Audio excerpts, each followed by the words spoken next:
wassalatu wassalamu ala Rasulillah sallallahu alayhi wa sallam. Caros e respeitosos irmãos e irmãs, sejam todos bem-vindos ao nosso último darse deste ano de 2020, aqui da Mesquita de Guarulhos, com o tema como lidar com a dor da perda ou como lidar com a perda na vida de qualquer um de nós.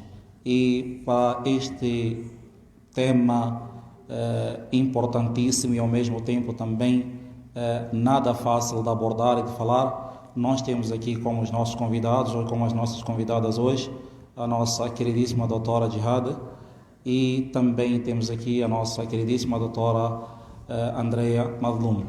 Então, inshallah ta'ala, o profeta sallallahu alaihi wasallam, ele nos ensina que em tudo nós temos que sempre começar com os mais velhos, né?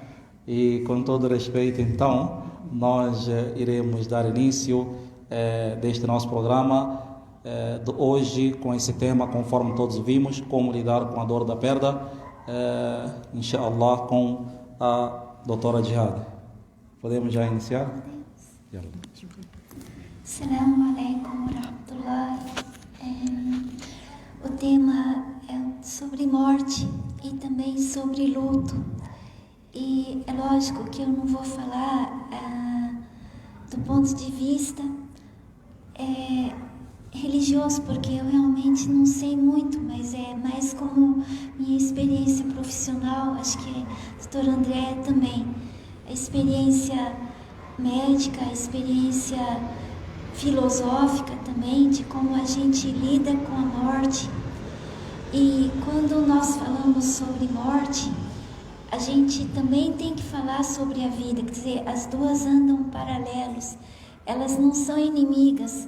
Vamos dizer que quando nós falamos da vida, nós sempre pensamos na morte, quer dizer, são dois polos. E quando nós pensamos na morte, a gente sempre acaba refletindo sobre o sentido da nossa existência. Por mim, a minha vida, como que eu lido com a morte, eu penso na morte todos os dias. E isso para mim não é ruim, porque eu fico pensando no propósito de eu estar viva, por que eu estou aqui, o que eu posso fazer de diferente no mundo. Então, isso me deixa um pouco mais encorajada em relação a como seria a minha morte. E eu costumo passar isso para os meus pacientes, até porque eu lido com a vida e muitos deles têm medo da morte. Nossa, como eles têm medo da doença e medo da morte. Eu digo, não imaginem que a morte é algo assustador, né? Infelizmente, hoje a gente vê que a mídia banalizou muito a morte, né? A gente vê, tal pessoa assassinou essa, assassinou 30, ou a esposa, ou outro dia eu vi que uma mãe esquartejou o filho. Quer dizer, a gente acredita, as pessoas acabam acreditando que a morte é trágica, que a morte ela é cruel, mas de verdade a morte é sacralizada, a morte é uma bênção, é como se fosse a sequência da vida. Então, nós como profissionais da saúde, né, hoje tem programas que lidam com a morte. Quer dizer, a gente trata da saúde, mas também pensando na morte, em trazer uma morte digna, em trazer uma morte sem sofrimento. Então, tem especialidades que cuidam desse tipo de pessoa que já está em cuidados paliativos e tudo. Então, lidar com a morte é saber o sentido da vida. Então, quando a gente pensa na morte, nossa, como seria, como eu seria, como o mundo seria daqui a um dia, dois, sei lá, a gente está na rota do avião, cai uma turbina de avião, igual no filme Donnie Darko, né? Então, eu não estou doente, mas lá cai uma turbina aqui, eu posso morrer agora. Então, eu não posso temer a morte Eu vou temer se minha vida foi vazia, se eu não fiz nada pelo outro, se eu não fui diferente nessa vida, se eu não fiz valer minha existência. Então, quando a gente pensa na morte, a gente tem que pensar: como foi minha vida? Valeu a pena? O que eu faria diferente? Então, se a gente pensar assim em relação a nós, o que eu faria hoje de diferente se eu morresse amanhã? Será que eu iria ficar preocupada com a matéria? Talvez não. Então, eu vejo quem está em situação de estágio final de vida. A gente fala: o que o senhor pretende fazer, né? A gente não pode predizer quando vai ser, quanto tempo vai ter tua existência. Pode ser 1 ano, pode ser 10, Allahu A'lam, tudo está nas mãos de Deus, né? Quando eu, há uns 20 anos atrás, era até um muçulmano. Ele era uma pessoa tão especial para mim, que eu não sabia muito lidar com a morte do outro. Mas eu falava: não, ele é tão bonzinho, haram, ele não pode morrer agora. Eu ficava preparada, eu ia para o congresso, eu dizia: não, acho que esse ano ele vai morrer, não sei, ele está tão mal. Subhanallah, eu caí do cavalo acho que uns 10 anos, né? O cara estava fazendo diálise, o cara era diabético grave, operou o coração. Então, às vezes a gente imagina que a vida vai ser breve, subhanallah, e ela se estende. E o contrário é verdadeiro. Às vezes a gente acha: não, eu não estou doente, eu vou viver pelo menos até 90 anos. Acontece qualquer coisa, alguém está atirando aqui, a gente cai duro. Então, quando nós nos preparamos para a morte, para nós, a gente pode se preparar para a morte do outro também. E de que forma a gente vai se preparar para a morte de um ente querido? Pensando, por exemplo, Hamdallah, André tem mãe.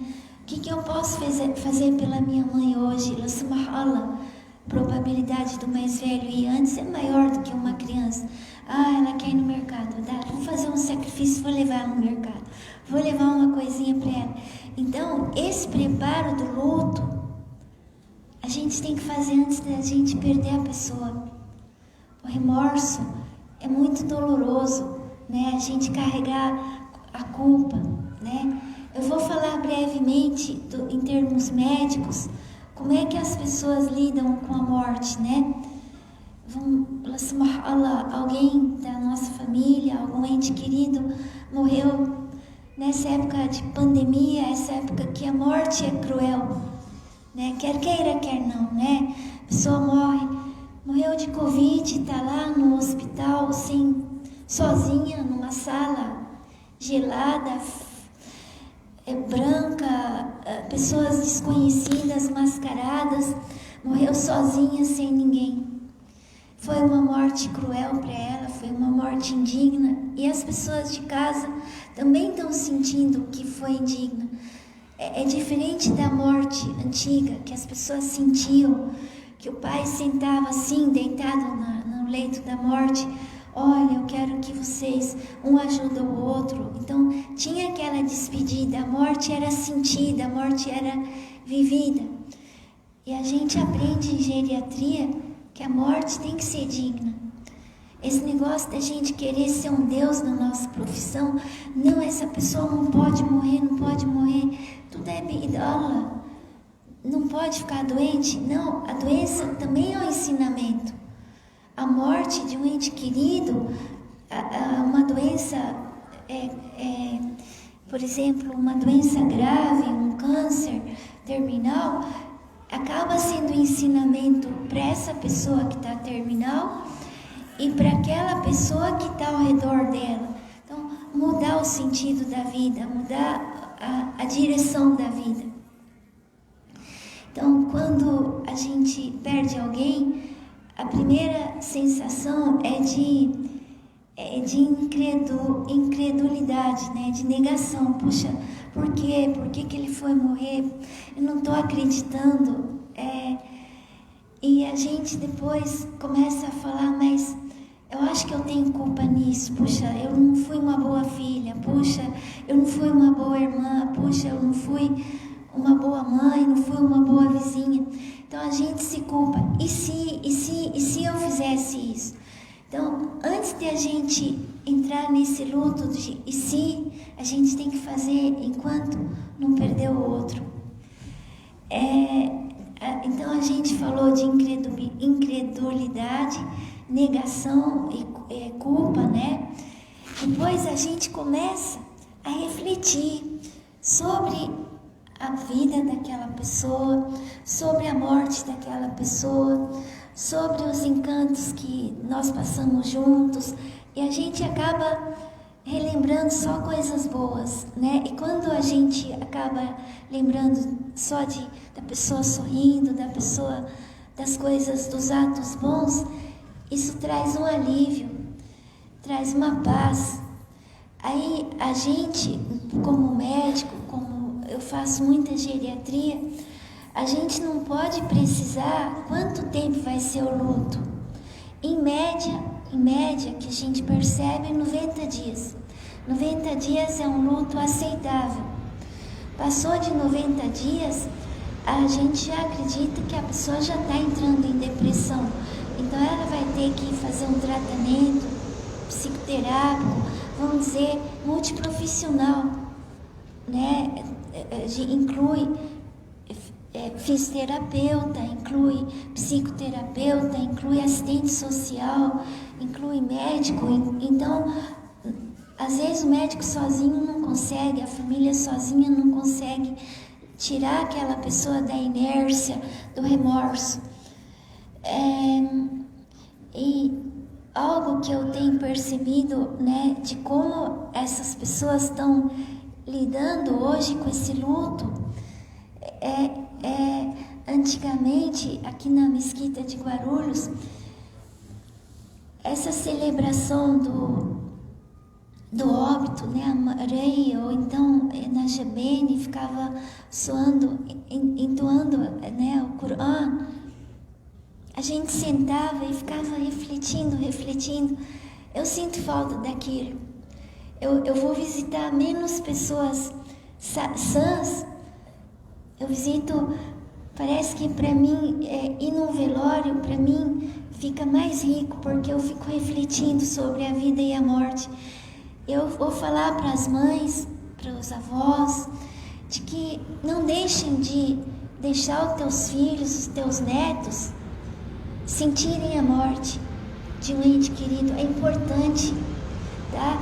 Esse negócio de que vai dar um calmante porque a mãe morreu, porque tá em transe, tá? Não, essa pessoa vai ter que passar por esse momento. É importante, não pode ter um hiato, ela tomar calmante, não, ela precisa sentir o valor da morte para saber o valor da vida. Então, não é legal, por exemplo, antes eu não sabia disso, eu sempre carregava um diazepam quando eu ia para velório. Eu errava, né, porque eu ficava com dó da dor. Não, a dor precisa ser sentida. A pessoa que está tendo esse sentimento de perda é para amadurecê-la, não é para torná-la mais frágil. Uma perda de um ente querido, uma perda de um objeto, uma casa, sei lá. O luto não é só de perda de uma pessoa da matéria. A gente pode ter luto, perda de um namorado, perda de uma esposa, uma separação, o filho foi morar fora. Então, o luto tem diversas conotações. Esse luto que a gente fala aqui, da perda material, é um pouco mais doloroso, né? Mas quando a gente lida com ele, de que essa pessoa está num plano superior, que é a vida eterna. Então, se ela teve bons frutos aqui nessa vida, a gente vai ter certeza de que do outro lado ela está em bom lugar, tá? E os filhos, quando perdem um ente mais velho, o papel para aliviar essa dor É ir no cemitério, sim, fazer oração quem pode, ou em casa, para aliviar a dor do túmulo dessa pessoa. Ao mesmo tempo que a gente pede para Allah subhanahu wa ta'ala aliviar a dor desse ente querido no túmulo, a gente está aliviando nossa dor, subhanallah, né? Então, a dor a gente vai ter que vivenciar assim. Desculpa, não entendi, perdão. Jazakumullahu khairan, doutora, por essa linda e bela explicação sobre a questão de sentir a dor, né? Na verdade, aqui o que nós acabamos entendendo é que é importante para todo mu'min, para todo crente, sentir a dor. E se nós formos a olhar, a doutora falou aqui também no quesito de muitas das vezes quando se fala da morte, as pessoas esquecem da vida. As pessoas só olham para o lado da morte e esquecem da vida. Quando nós entramos no Coran, no Suratul Baqarah, no Surat Tabarak Alladhi, no Suratul Mulk, Allah subhanahu wa ta'ala, ou em vários versículos do Coran, Allah sempre menciona os dois. Huwa alladhi khalaqa al-mawta wal-hayata liyabluwakum. Ele é aquele Allah que criou a vida e a morte. Então Allah sempre menciona os dois. Isso para quê? Para o ser humano já trazer dentro dele que ele precisa valorizar os dois. Khalaqa al-mawta wal-hayata, né? E aproveitar aqui, antes da gente ouvir a doutora Andréa falar, aproveitar dizer que no Islã, a morte, ela não é o fim de tudo. No Islã, a morte, ela não é o fim. É uma má concepção de muitos de nós julgarmos que a morte é o fim. É o final, acabou, já era. Não. Jibrail, alayhi salatu wassalam, o arcanjo Gabriel, costumava vir visitar o profeta sallallahu alaihi wasallam. E numa das vezes que ele veio, ele disse: "Ah, Muhammad, viva o quanto quiseres, pois um dia você terá que separar-se daqueles que você mais ama." Ele usou aqui a separação, mufariq, separar. Separar. Há uma diferença entre a pessoa perder por de vez e separar-se, né? Quando a gente fala de separação no nosso dia a dia, a separação tem volta ou não tem? Tem. A separação ela tem volta, né? Tanto que no Islã o homem ele tem direito a 3 palavras ou a 3 vezes, né? Ou a gente costuma usar a expressão de ele tem 3 balas na arma: primeiro, segundo e terceiro. Então, depois do primeiro divórcio, ele pode voltar. Depois do segundo, ele pode voltar através do casamento. Depois do terceiro, ele pode voltar, mas aí se houver um outro casamento primeiro. Então, essa é a expressão que Allah usa, quer dizer, no Corão diz também separação. Então, aqui nós queremos chegar ao ponto de dizer que a morte, ela não é o final, mas ela é uma separação. Separação de corpos neste dunya e junção de almas na vida do além. Allah diz: وَأَلْحَقْنَا بِهِمْ ذُرِّيَّتَهُمْ. Nós iremos reunir a eles com os seus familiares. Aonde? Na vida do além. Allah subhanahu wa ta'ala menciona sobre pessoas do paraíso, pessoas do inferno. Então, quer dizer, é uma separação. Hoje nós nos separamos e amanhã a gente vem a encontrar-se novamente. Então, do ponto de vista do Islã, é importante realmente o crente ele ter em mente que a morte ela não é o fim de tudo, mas sim ela é apenas uma separação de corpos e, no fim, junção de almas. Então, agora vamos pedir, inshallah, a doutora Andréa também para aqui nos abrilhantar um pouco com as suas palavras. Uma honra falar desse assunto, porque eu me identifico muito, né, com a religiosidade que a gente tem, porque acho que filosoficamente também faz muito sentido para tudo que eu venho estudando, e a gente vê que na ciência acaba que o Islã vem para concretizar tudo isso, para o nosso entendimento ser melhor. Então, eu, nesse ano de muitas perdas e ganhos, acho que muitos anos aceleraram-se para frente com tudo isso, mas, infelizmente, a morte foi banalizada, né? Nunca ouviu-se tanto falar de morte, quantas pessoas foram, quantas pessoas perderam, pessoas perto de nós, pessoas queridas, e acaba que nem, né, muita gente não está preparada, principalmente como a doutora Gerardo falou, quando é um choque, né, inesperado, impactante, vivido com um sentimento que cada um sente dentro de si. E eu, como fisioterapeuta, né, procuro uma saúde integrada. A gente entende o ser humano como um ser de organização física, biológica, psíquica, e que uma hora tem que abandonar esse veículo. Mas o que a física quântica vem falar para nós é que somos informação, né? Esse veículo cheio de informação que a gente recolhe pela nossa vida, experiencia cada fato, né? Não julgando se é bom ou ruim. De alguma forma a gente vai contribuindo nesse mundo com o nosso legado, nossa história. Num senso de comunidade fica muito mais fácil quando a gente compartilha e deixa esses assuntos como um rastro da nossa história, e deixando essa contribuição fica mais fácil entender esse momento, a nossa missão nesse mundo, para a gente ir em paz, ir mais leve, e sabendo que fazendo tudo isso ser um ciclo, né?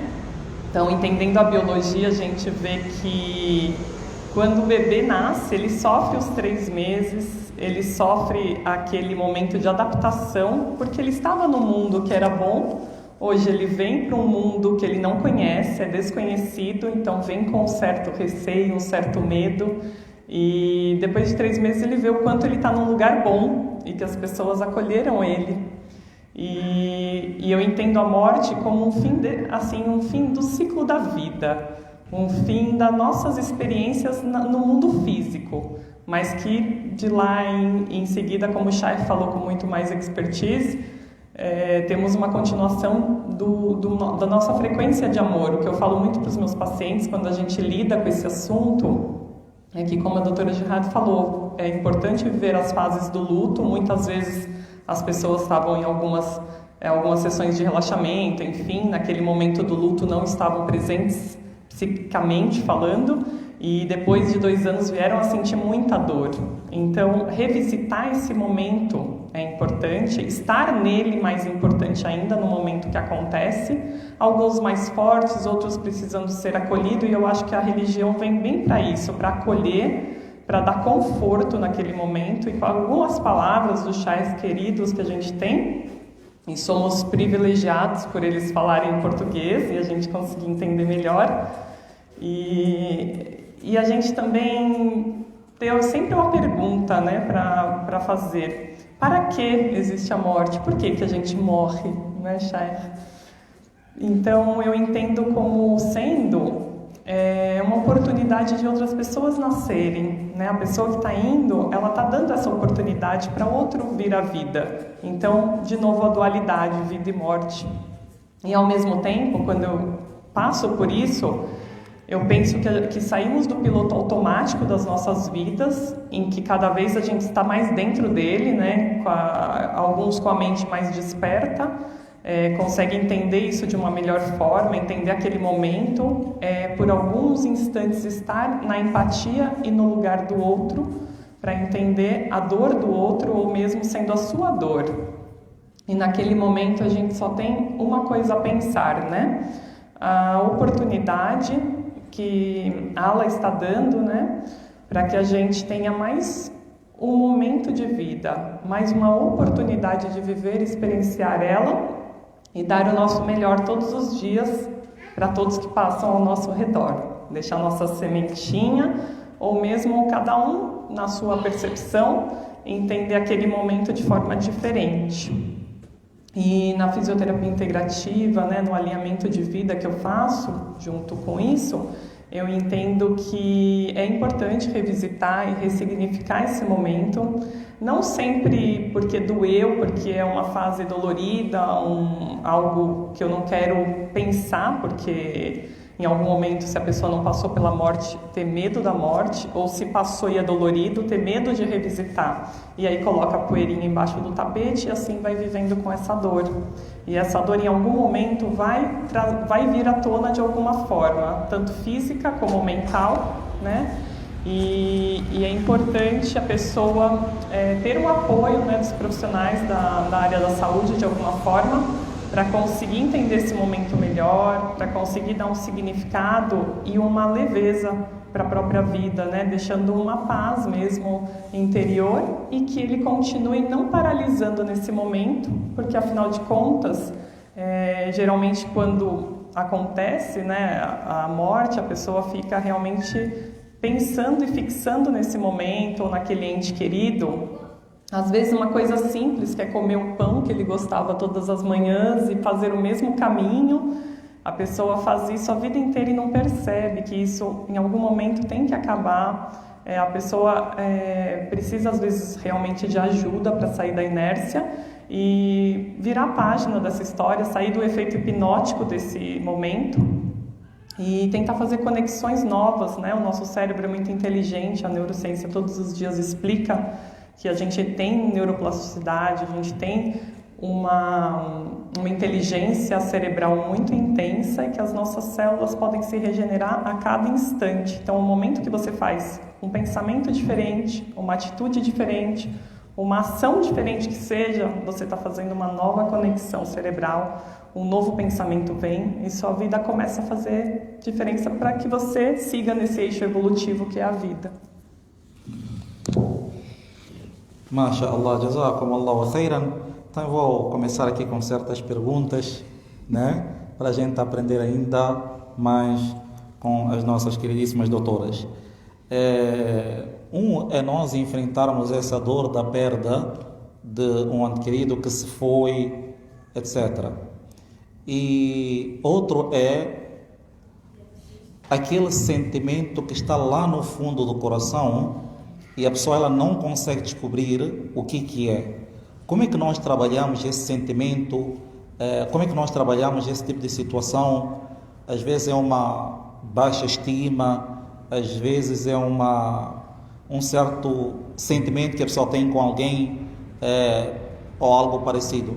Então, como é que a gente trabalha aquilo que ainda estamos a viver, não aquilo que a gente já perdeu, aquilo que ainda existe, ainda está ali? Como é que nós trabalhamos isso? Como é que nós nos livramos disso?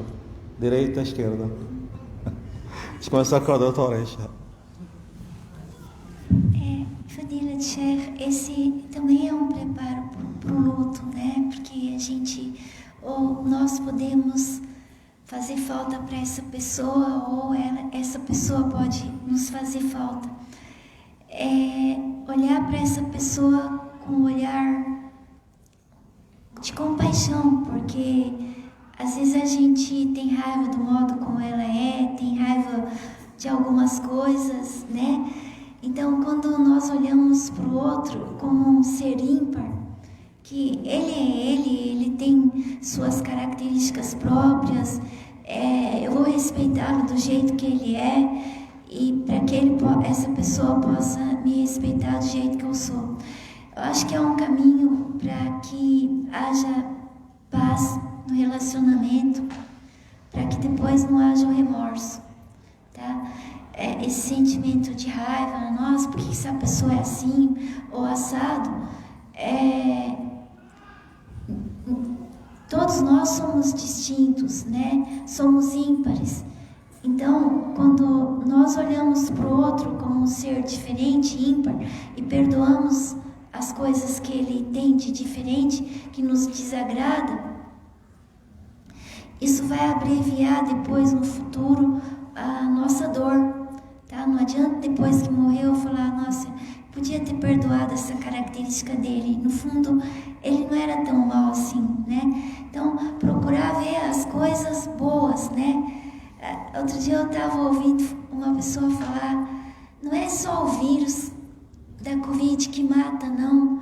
O vírus da raiva mata, o vírus do ódio mata, o vírus da impaciência mata, o vírus da intolerância mata. Então, a gente também precisa se blindar diante desses outros vírus, que não é só a Covid, né? A gente pode se matar como? Criando essa amargura dentro de nós, essa falta de perdão dentro de nós. Então, a falta de perdão pode nos fazer ficar doente, pode nos fazer ficar deprimido. Então, eu não sei se seria essa pergunta, Fadila de Chefe. Sim. Né? A gente vai ter que se preparar para a nossa morte e para a morte das pessoas que nos rodeiam. Até um vizinho chato, tá? Eu tive um vizinho até, ele era amigo, amigo da Fufa, Haram, né? Quando ele se mudou para lá, os vizinhos eles achavam que a gente era terrorista. Falta de informação. É falta de informação. Ah, Mohamed, credo, que nome. Então, assim, falava o nome do Muhammad, o nome da Jihad. Nossa, a gente era os terroristas do lugar. Tá? E daí todos os vizinhos ficavam assim, credo, aqueles muçulmanos. Pouco a pouco, eu falava para o Muhammad, estubra, né? Estubra. Um dia, inshallah, eles vão ver quem é a gente. Eu saio 6:30 da manhã, volto 8:30 da noite, às vezes 11:30 da noite. O que eu fiz de mal para eles? O meu nome? Minha religião? Então, pouco a pouco, a gente vai demonstrar com os atos quem nós somos. No final de tudo, esse homem morreu e hoje a única pessoa com quem a mulher fala da rua inteira, da região, sou eu, a mulher dele, depois de 20 anos, quer dizer. Então, esse ranço que as pessoas têm contra o outro, raiva do nada, raiva do nome, raiva da cor, porque é pobre, ou porque é rico, ou porque roubou, a gente não tem que julgar, a gente tem que viver. O julgamento só para Allah subhanahu wa ta'ala. Se eu sou boa, se eu sou ruim, quem vai julgar é Deus. Jazakumullah khairan. Doutor, vamos pedir para a doutora André acrescentar ainda mais um pouco sobre... Quer falar mais alguma coisa? Não, Você está mais curioso? Na verdade, nessa mesma pergunta, né, a gente vai acrescentar aqui, hoje com os nossos jovens, etc., nós temos casos onde eles têm um certo sentimento dentro do coração para com seu pai, para com a sua mãe. A gente vê muito disso. Nós temos casos onde os jovens acabam não querendo falar mais com seu pai, não falando mais com a sua mãe, e também alertar um pouco daqueles pais que estão ali com seus filhos, mas não estão ali.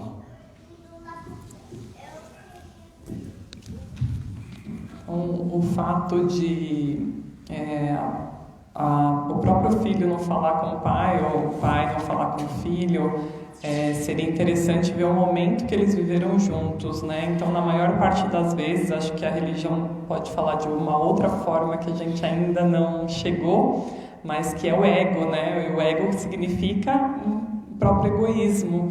O que o meu é verdade só é a minha verdade, né? Então, o pai tem esse direito maior, né?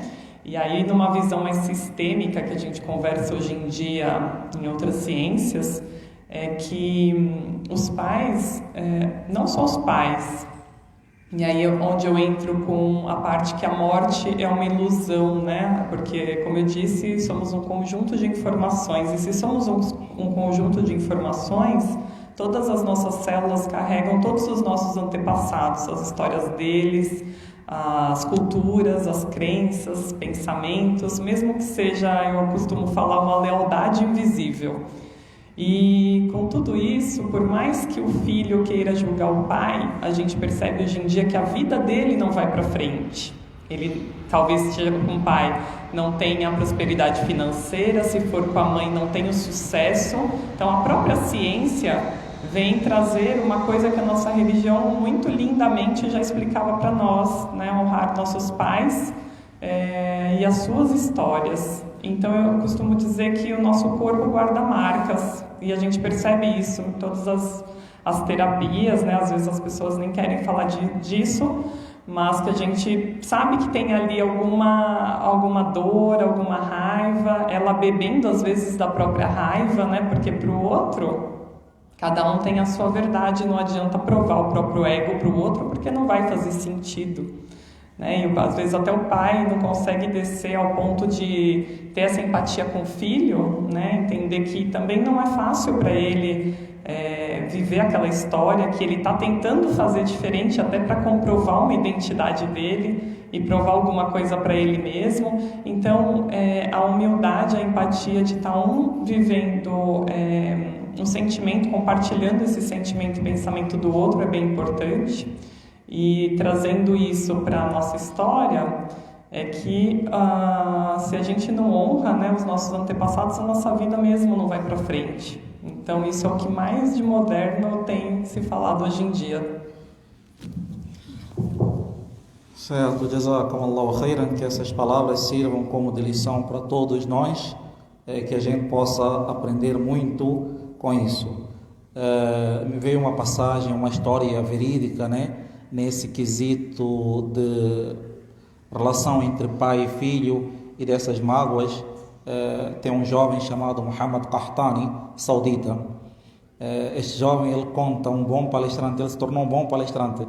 E é engraçado que quando novo, ele era gago na escola, ele não tinha sucessos, quando novo. E hoje ele se tornou um dos melhores palestrantes. Ele faz palestras lindas em inglês e em árabe. E quando novo na escola, todo mundo zombava dele. Ele conta o Muhammad Qahtani, e ele ganhou o prêmio nesse dia que ele usou esta metáfora. Ele ganhou o prêmio de como melhor palestrante. Ele conta que havia o Ahmad, nesse quesito de interação entre pai e filho, né? Havia o Ahmad. O Ahmad tentava de tudo para impressionar o pai. E o pai estava nem aí. Num certo dia, Ahmad tira boa nota ou boas notas na faculdade e o Ahmad liga para o pai. O pai, eu tirei boas notas. O senhor está feliz comigo? O pai falou, eu estou ocupado agora. E desligou o celular. Nesse dia, o Ahmad foi, bebeu, cheirou, fumou de tudo, foi parar no hospital. Ahmad para no hospital, aí ligam para o Muhammad, que é amigo do Ahmad, e o Muhammad vai lá. Muhammad chega no hospital, encontra os médicos da área da doutora tentando reanimá-lo, né, com aquele, como se chama, aquele choque? Diversão? Cardioversão. Então, os médicos estão lá tentando reanimá-lo para trazê-lo à vida. E subhanallah, diz o Muhammad, é interessante, eu peço para vocês assistirem como ele conta. É interessante como Muhammad Qahtani conta assim no palco. E parece, ele trouxe de uma forma que não tem como dizer que não é verdade. Então ele diz que os médicos estão ali, mexendo e tentando trazer ele à vida, quando de repente o Ahmad veio a falecer. Faleceu de quê? Overdose. Por quê? O pai falou que agora eu estou ocupado. Então é aqui onde a gente apela e pede a cada pai e cada mãe de buscar, principalmente neste tempo de mídia, nesse tempo em que a gente entra em casa, o celular torna-se nosso melhor e maior aliado, nós acabamos de nos esquecer de quem está ao nosso redor. Então é muito importante nesse tempo nós tentarmos o máximo de conviver e viver com as nossas famílias. Conforme a gente disse, nós estamos aqui temporariamente neste mundo. Um dia nós teremos que ir para a vida do além. Agora, a vida do além, Allah Tabarak wa Ta'ala só irá unir aqueles que estavam no mesmo nível de fé nesse mundo. Então é importante a gente fazer o esforço para tal. Por isso, nesse quesito de relação entre pai e filho, mãe e filha, é muito importante nós tomarmos nota disso. E vamos partir agora para a reta final da nossa programação de hoje, pedindo a doutora para deixarmos aqui, doutora Jihad, deixarmos aqui um conselho curto, breve e claro de como lidar, em poucas palavras, como a gente suportar, engolir, tolerar e aguentar esta perda no sentido geral. Bom, eu digo que primeiramente o preparo tem que ser feito nessa vida, quando todos ainda estão vivos. Eu creio que inicialmente a religião, a crença em Deus, a crença no juízo final, e dos pais para os filhos, dos filhos para os pais e todos, eu diria que para que a dor não seja tão forte na perda, que haja amor, que haja compreensão e que haja ouvidos, né? Que nós tenhamos mais ouvido para os outros. Jazakumullahu khairan. Espero que a gente tire o máximo proveito dessas palavras. Haja amor, haja compreensão e haja ouvido para os outros. Aprender a ouvir. O próprio Islã nos ensina isso. Nabi sallallahu alaihi wasallam, ele ouvia de todos, até dos animais. Nabi sallallahu alaihi wasallam ouvia até queixa dos animais. Não só dos animais. Mimbar, o profeta sallallahu alaihi wasallam, ele fazia khutbah numa árvore. Essa árvore, um galho da árvore, né? Ele fazia khutbah nele. Então chegou uma altura em que o Islã começou a progredir, os muçulmanos começaram a ter tudo. Então trouxeram um mimbar no lugar daquele pedaço de árvore.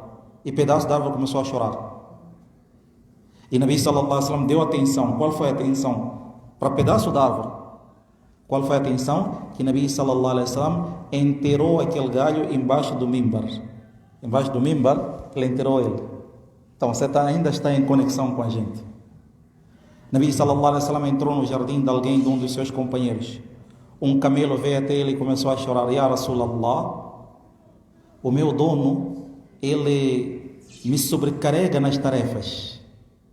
Nabi sallallahu alaihi wasallam entra na mesquita e pergunta: quem é o dono deste animal? Fulano. Seu animal está reclamando, não faça mais isso com ele. Nabi sallallahu alaihi wasallam ouviu a reclamação de pássaros. Veio uma mãe pássaro, disse: Ya Rasulallah, alguém pegou os meus filhotes.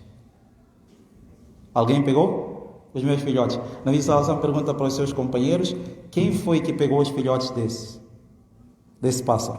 Deu atenção. Nabi sallallahu alaihi wasallam escutou uma criança chamada Umair. Onde Nabi sallallahu alaihi wasallam veio e não só escutou, como também Nabi sallallahu alaihi wasallam consolou ele. Disse ele alaihi salatu wasalam: Ya Aba Umair, ma fa'ala an-nughair. Esse Umair tinha pássaros. Os pássaros morreram. Aí Nabi alaihi salatu wasalam veio para ele e disse: Ya Aba Umair, ó pai do Umair, era Umair, ó pai do Umair, né, com amor e carinho, ma fa'ala an-nughair. O que aconteceu com os seus pássaros? Aí ele: Ya Rasulallah, eles morreram. Deu atenção. Então é isso que a doutora deixou aqui para nós, aprender a ouvir. Então a gente vai pedir também à doutora Andrea para deixar as últimas palavras sobre como, através do seu belíssimo conhecimento, como a gente tolerar, aguentar e a gente suportar e ao mesmo tempo passar por esta situação das perdas que nós temos nas nossas vidas.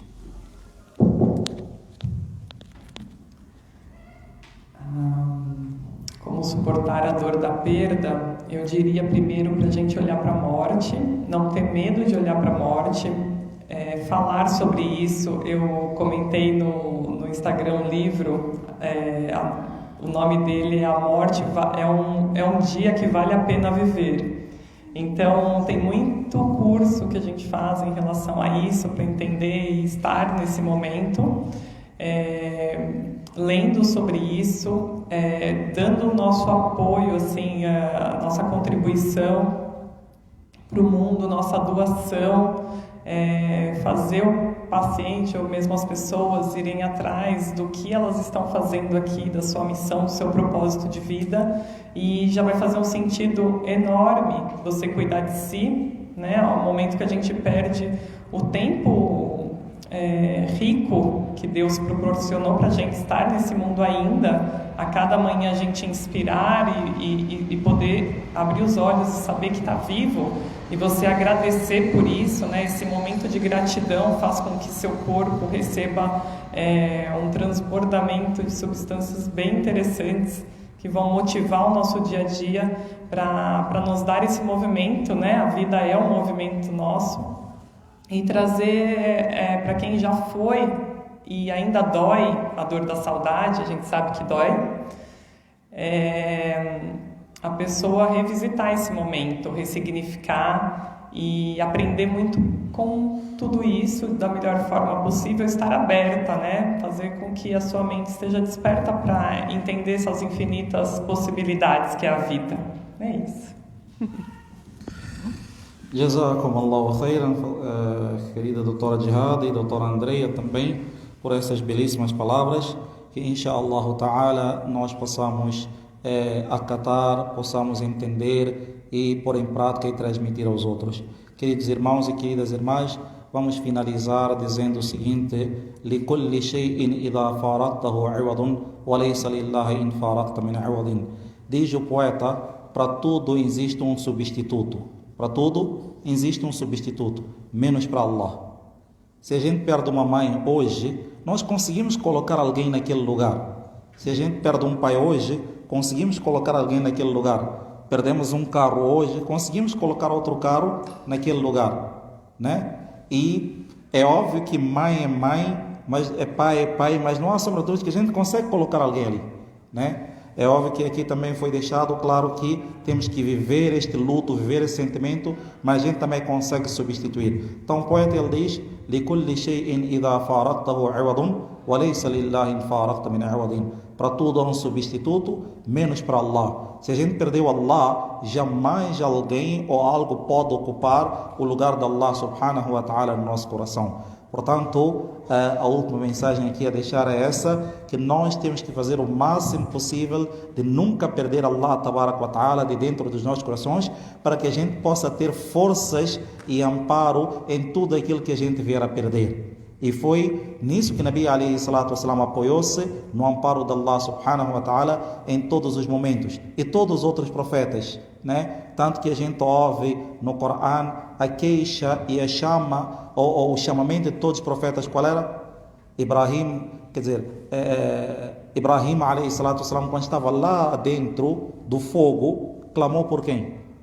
Por Allah. Estava sozinho. Yusuf, José, estava lá dentro do poço, clamou por quem? Por Allah. Jonas estava dentro da barriga da baleia, clamou por quem? Por Allah, né? Moisés estava no Monte Tur, chamou por quem lá? Por Allah. O profeta sallallahu alaihi wasallam em Taif apanhou das pessoas de Taif, chamou por quem? Por Allah. Então, nós não podemos perder essa esperança em Allah subhanahu wa ta'ala. Por fim, a história mais bela do Coran, qual é? É a história de José. E nessa história, o que nós aprendemos? Onde Yusuf, o pai de Yusuf, Yaqub, ele disse o quê? Innama ashku bassi wa huzni ila Allah. O meu choro e a minha lamentação não é senão em Allah tabarak wa ta'ala. Eu vou chorar e vou lamentar perante Allah. Então, caros respeitosos irmãos, digníssimas irmãs, em todo esse tipo de situação, sempre buscar Allah subhanahu wa ta'ala e ter em mente uma coisa: o crente, seja na adversidade ou em algo favorável, ele sai a ganhar. O profeta sallallahu alaihi wasallam disse assim: se naquilo que é favorável ele agradecer a Allah, ele sai a ganhar. Se na adversidade ele ser paciente, ele também sai a ganhar.